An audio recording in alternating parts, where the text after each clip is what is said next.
Assalamualaikum warahmatullahi wabarakatuh. Saya Elina Rahmawati dengan NIM 2402010200540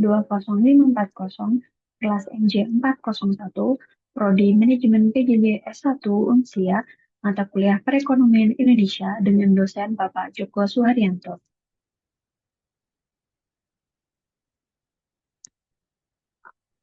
Hari ini saya akan menjelaskan tentang kondisi kemiskinan dan pengangguran di era digital.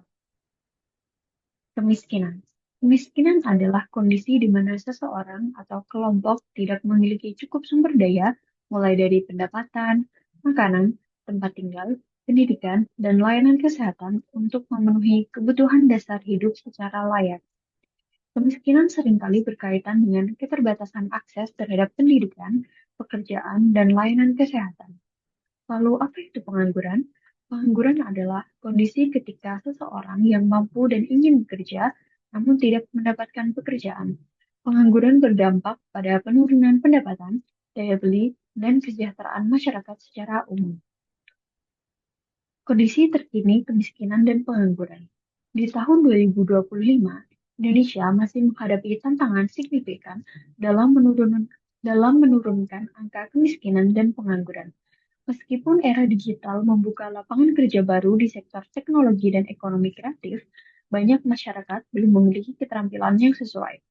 Beberapa poin penting. Pengangguran digital meningkat karena ketidaksesuaian keterampilan tenaga kerja dengan kebutuhan industri digital.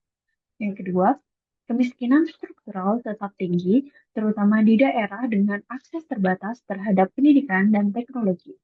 Yang ketiga, PHK massal masih menjadi ancaman terutama di sektor tradisional yang tergantikan oleh otomatisasi.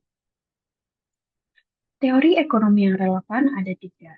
Yang pertama, teori human capital, yang kedua adalah teori Keynesian, dan yang ketiga adalah teori strukturalisme.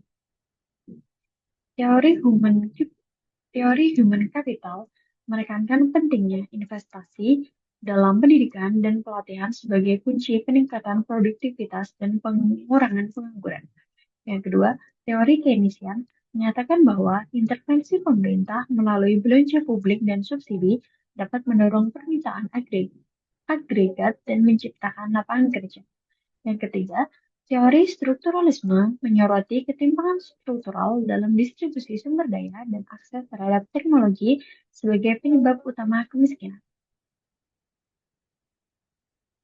Kebijakan ekonomi pemerintah. Pemerintah Indonesia telah menerapkan berbagai kebijakan untuk masalah ini. Yang pertama, peningkatan kualitas SDM melalui pelatihan vokasional dan pendidikan digital. Yang kedua, pemberdayaan UMKM sebagai motor pertumbuhan ekonomi lokal dan pencipta lapangan kerja. Yang ketiga, subsidi dan bantuan sosial untuk kelompok rentan, serta program perlindungan sosial. Yang keempat, regulasi magang dan pelatihan kerja untuk menjembatani kesenjangan keterampilan. Yang kelima, diversifikasi ekonomi untuk mengurangi ketergantungan pada sektor tertentu dan memperluas basis industri.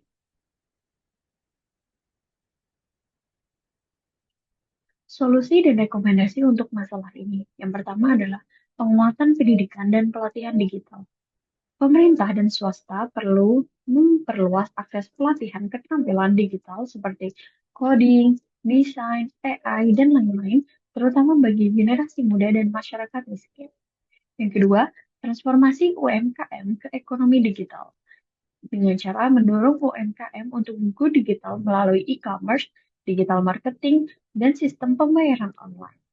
Yang ketiga, perluasan jaminan sosial dan perlindungan pekerja. Perluasan program bantuan sosial dan jaminan kerja bagi pekerja informal dan korban PHK akibat digitalisasi. Yang keempat, pembangunan infrastruktur digital merata. Pemerataan akses internet dan teknologi ke daerah tertinggal untuk mencegah digital divide. Yang kelima adalah kolaborasi pemerintah, swasta, dan pendidikan. Sinergi antara pemerintah, industri, dan universitas dalam menciptakan ekosistem kerja digital. Yang keenam, reformasi kebijakan ketenagakerjaan. Regulasi yang fleksibel namun melindungi pekerja digital dan freelance. Sekian yang bisa saya sampaikan. Terima kasih. Wassalamualaikum warahmatullahi wabarakatuh.